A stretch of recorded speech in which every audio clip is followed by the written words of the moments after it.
behalf of CrossCheck Media and Biz Talk Today TV, welcome everyone to Buy, Hold, Sell. I am your trader, Todd Schoenberger, and I am joined by my friend and co-host, Tobin Smith, out in sunny and hot Scottsdale, Arizona. Yeah, baby. That's right. And with us today is Megan Horneman. She is the CIO of Verdence Capital Advisors, located in Baltimore, Maryland, my hometown. Megan, welcome to Buy, Hold, Sell. Thank you so much for having me. Absolutely. So we got to talk about, we'll get into the Ravens and the Orioles later on in the show, ladies and gentlemen. But right now, we're going to talk about the Aren't we trying to have good ratings, Todd? Isn't yeah, that really yeah. Not goal? much to talk about there. There you go. Well, we'll get into all of that later on. But right now, last week, we saw the Fed give, they actually they did what they were expected to do, cut interest rates. They cut by a quarter of a percent, 25 basis points. The outlook also is showing us some indications that we received that they will be cutting perhaps even more as we proceed in the final two meetings this year. But you have a different outlook on the Fed, Megan. Can you explain to the audience, because the investors really want to know, should they continue on with this bull rally? Yeah, I think from the Federal Reserve perspective, they delivered what the market was expecting. I think they buckled a little bit to the market, but let's keep in mind, they're cutting interest rates and the market is expecting them to continue to cut interest rates in a time when we're sitting here at record highs in many different asset classes. The economy isn't deteriorating. In fact, I think the Atlanta Fed is tracking about a 3% GDP for this quarter. Earnings are still growing strong and inflation is moving higher. So I'm not going to do the job of the Fed. I think some of the labor market data did warrant maybe some tweaking of monetary policy, but I don't agree with the markets and the equity markets on how optimistic they're getting about what flexibility the Fed has. Hey, Morgan, Megan, I'm sorry. GDP now, I've been a big fan of. I was there from the beginning when they put that formula together, et cetera. It gets crapped on all the time, like it's just some airy-fairy thing that was invented, but it's been right, has it not? Yeah, it's real time and it changes every day. So it's taking into consideration all of that economic data that we try and, siphon through to figure out where is the economy really going. And it can change with one bad reading on one report. We do have to realize that. So it can be very volatile, but yeah, it's tracking that real-time data. So it looks as though we will be producing, somewhere between that 2.5% and 3% growth. The consumer still is the unknown as we go forward. But what we saw with that retail sales, even though it's not inflation adjusted, we remind everybody that it's not an inflation adjusted number. It looks like we're still producing, decent economic growth, but the Fed is cutting into that. And what's even a little bit more concerning to me is the markets take so much into those, summary of economic projections. But if you look at those summary of economic projections, they revised since June the unemployment rate lower, they revised growth higher, they revised inflation higher, but yet now they're expecting more rate cuts than they were. It doesn't make sense. So I think the market's reading into things that can change very quickly too. They can come out in the next meeting the next time they release those projections, and that can change. And now we're looking at multiples on, for example, the S&P 500, very stretched in my opinion. Hey, Megan, the other one that gets me always is, we talk about a lot on the show, is the top 20% of households by income now are for essentially not on just consumables, but on discretionary spending. We're like 79% in the last quarter. And so if the market, for whatever reason, goes south, doesn't some of that spending go south too? Absolutely. And you can look at things like margin debt or the amount of free cash in accounts. This is all really stretched. So if this market goes south, we could end up in that vicious circle where you have to have panic selling to meet things like margin calls, or panic selling where, hey, it's been a great year. We're going into the end of this year. Let's take some profits off the table. 2026. We're not so sure how that's going to work out, what the Fed can do, what inflation's going to do. So let's take some profits off the table. This is something that you can see feed on itself and can create at easily a 5 to 10% correction. Yeah, and the cash number, I keep getting this, but there's $7 trillion of cash on the sidelines. Can you help me understand that? Yeah, well, let's keep in mind that we have yield in money markets now.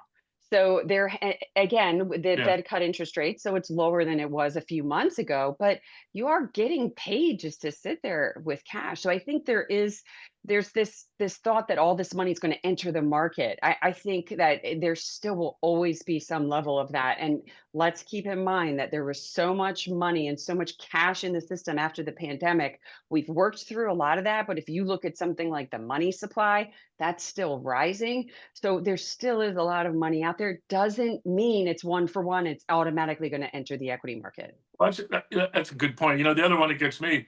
So we run money for individuals and some family offices, right? Um, I'm getting 5.1% in my Schwab money market account for doing nothing, and I can't really charge a client investment management fee for being in cash, but we do because that's an allocation as well. Right. But I'm just to your point.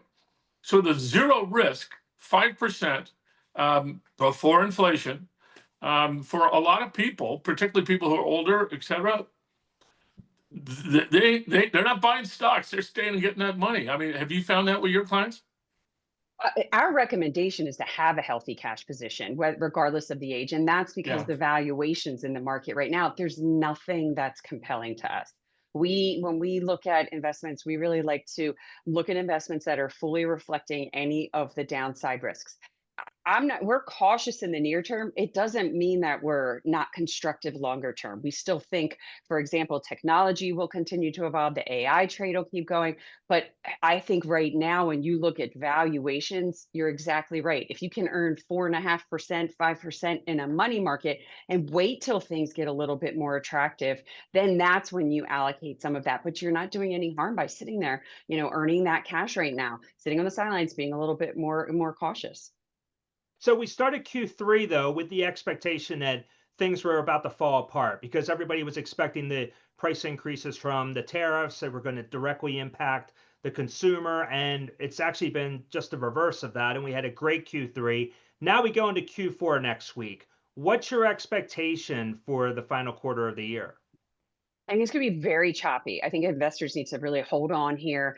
This rally we've seen, this day after day record highs, I don't think that that's going to continue through the fourth quarter. And I realize that we're past the negative seasonality period of the Yeah. year. But let's be honest, that's just history. We're looking at history. There's always been times in history where that also October defies. always sucks. That's my rule. Especially when you're coming, I mean, I don't want to say you're coming off of now the third really Yeah. year of very strong equity returns.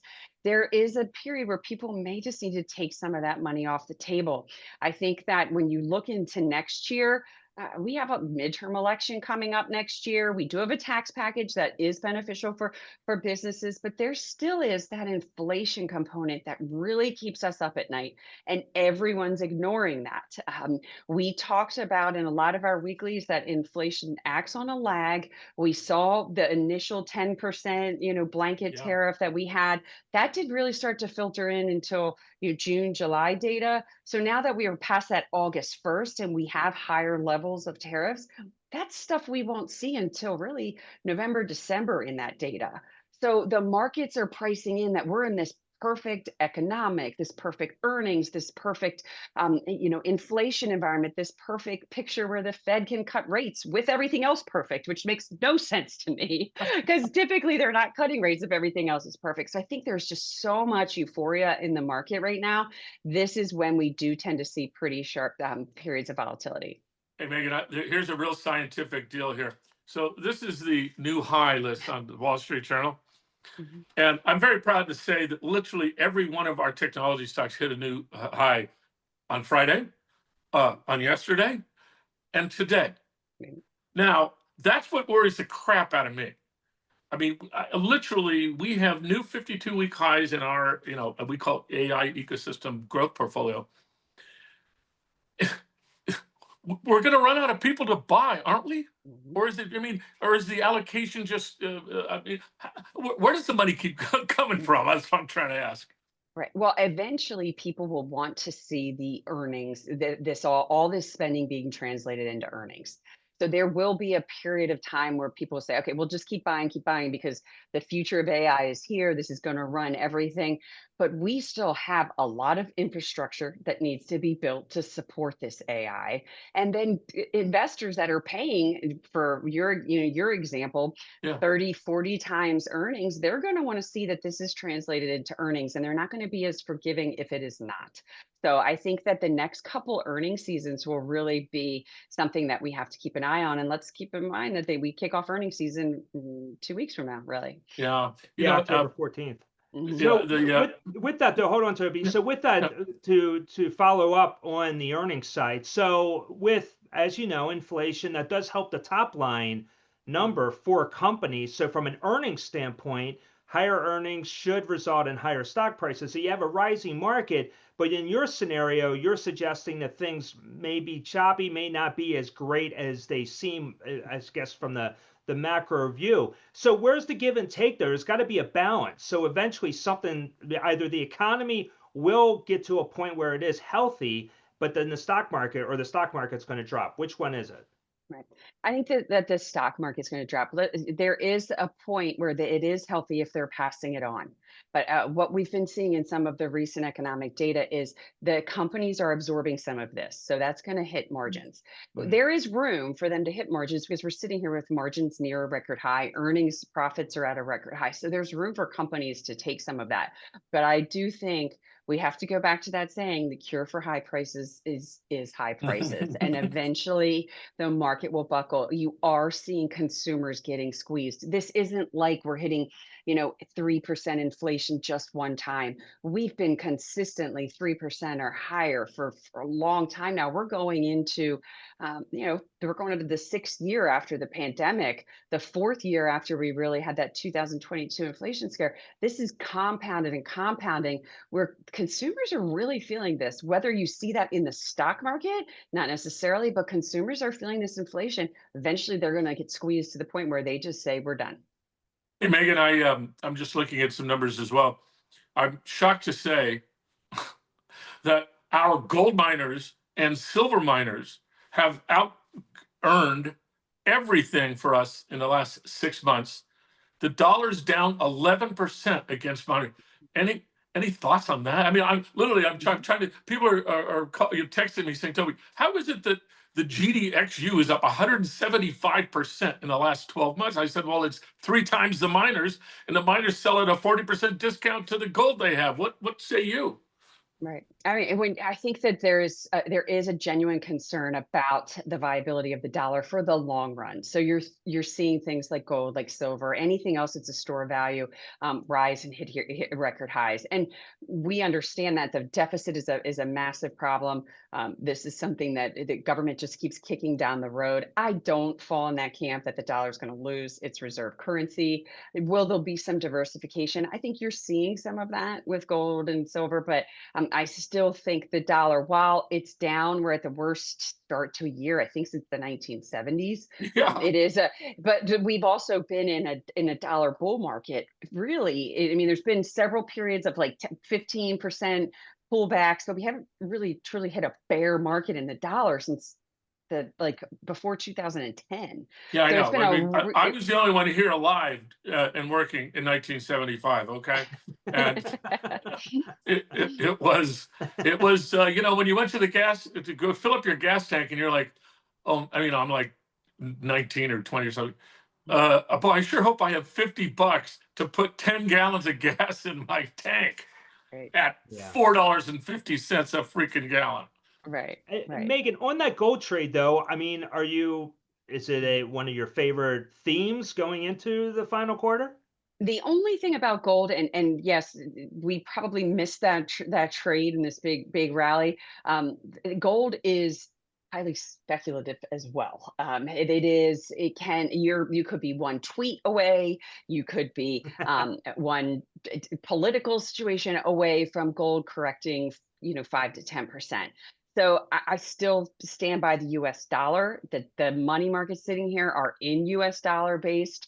I think we'll look for opportunities if gold gives us a little bit of a pullback, but it's just such a speculative trade that and it is a better speculative trade than Bitcoin. Don't get I me was wrong going to on say, that. So isn't gold the real Bitcoin?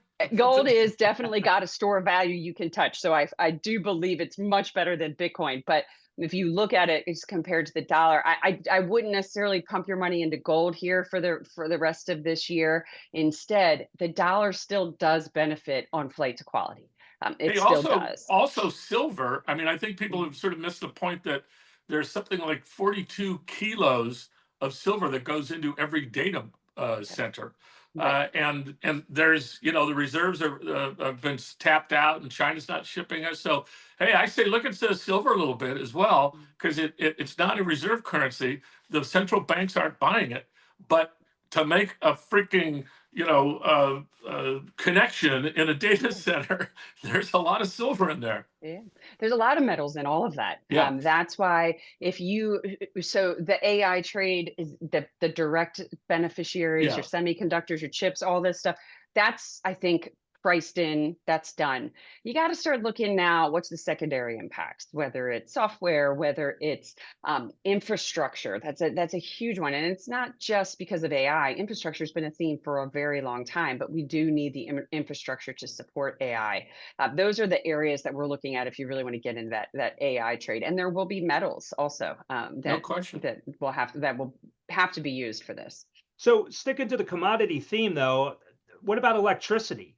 Seems like, because you mentioned AI and the infrastructure, this seems to be the best place for investors to consider. Do you have any opinions? Yeah, I do. Electricity, obviously, that's something that is needed for the AI trade. But I think there's other ways. I'm not going to go out and buy utility companies. That's not something that you want to invest in unless you're very worried about the market in the fourth quarter. But even utilities are trading. They're not trading at a discount. Look at Right. other resources, natural resources, things that eventually people will find alternative resources that can be used to build some of this. Copper. I'm Yeah. telling you, we're long copper too. I mean, Yeah. it's unfortunately they just had a giant crash in one of the largest copper mines today that took about 8% of the copper out of the market. Yeah, I'm with you on the fact that I sort of call it the tertiary or the secondary Exactly. plays. Because everybody's in all the primary plays. I mean, when you look at the allocations, if you look at, I know you guys use managed accounts for various people. If you look at the top 100 mutual funds, the top 100 ETFs, et cetera, everybody's in everything. Maybe they were dumb and they didn't buy Broadcom because they don't understand what an ASIC is. Okay, but Yeah. The retail investor is the one who's pumping more money into the stock market. Are you long any brokers or financial services in your matrix? So we do have a value tilt to our portfolios right now because growth is so expensive. So you will find quite a bit of the financials in that area, whether it's the large cap value, even some of the small cap. And that's, not just because of diversification away from some of the expensive tech names, but there is the deregulation, that we're dealing with right now. The yield curve, there Yeah. is, we have a sloping yield curve. So there is a lot of the M&A activity that we think will continue over the next year. These are things that should benefit a lot of those big banks. Yeah, IPOs too. I mean, again, we are long Goldman Sachs and Morgan Stanley, simply because they're number one, number two in IPOs. But what about IPOs? Do you, in your strategy, those stocks wind up in the portfolio, but you don't have a discrete IPO type approach? No, we don't do that. We leave that, as I mentioned, to the separately managed accounts that pick our stocks for it. So Yeah. they'll go in. I just, buying in a hot market already, a hot IPO at an elevated valuation. I think there's just probably better opportunity when it comes out on the secondary. So what you're saying is you don't really have a Bitcoin stable coin allocation at this time, Megan? No. Not at all. If you want to, you can buy T-bills and get the same thing pretty much as a stable coin, because that's what they're Right. using as collateral. Bitcoin, if you don't want to sleep at night, go ahead, go for it. You can buy it at these levels. But we don't see Bitcoin as a part of our asset allocation at all. And Megan, before we let you go, I want to ask you about real estate. With the Fed cutting rates, and I know the long end isn't moving just yet, Yeah. but what are your thoughts on the sector? Is this a good time to consider it? Well, I think from an economic standpoint, I mean, we got some of the data today, and you're seeing, that there is that people are coming back in. I think home builders are starting to offer incentives here to get people into the housing market. But I think I mean, incentives to go to Baltimore? Come on, man. Come on, Toby.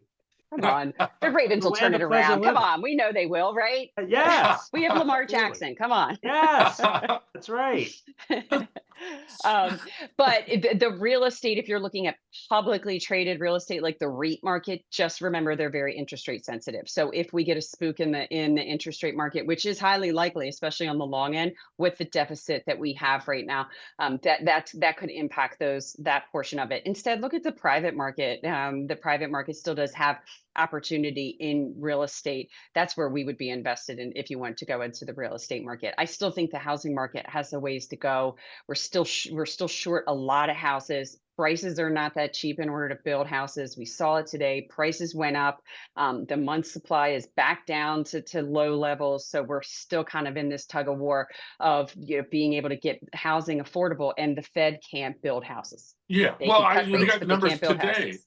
Yeah, I got numbers today that 65 or 68% of homes that are owned by people have a 3% mortgage rate. So they're not going anywhere. Another Right. 18 to 24% are actually free and clear. They ain't going nowhere. Right. So, And there's they only like 20%, I think it was 18% that Yeah. have a mortgage above 6%. And with the 30-year mortgage rate at 6.39 today, it's still got to come down a ways to even get refinancing activity there. What would get the 30-year or the 10-year down in rates? Because the Fed so far seems impotent.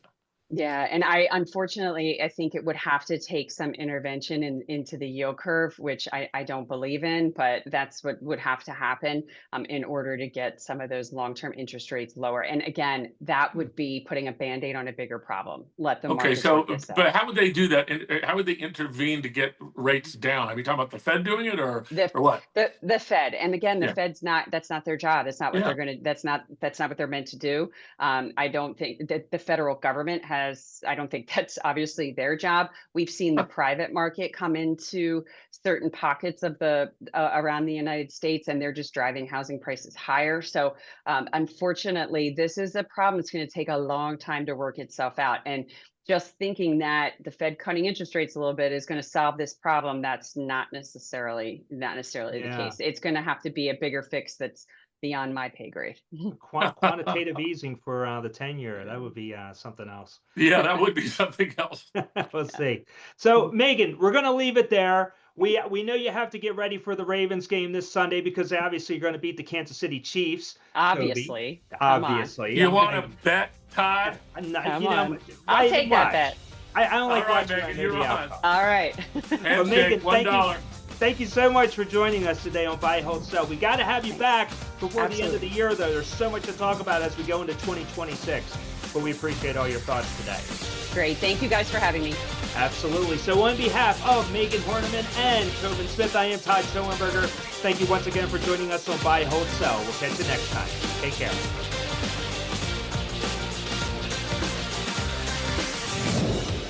Buy, Hold, Sell, brought to you by CrossCheck Management.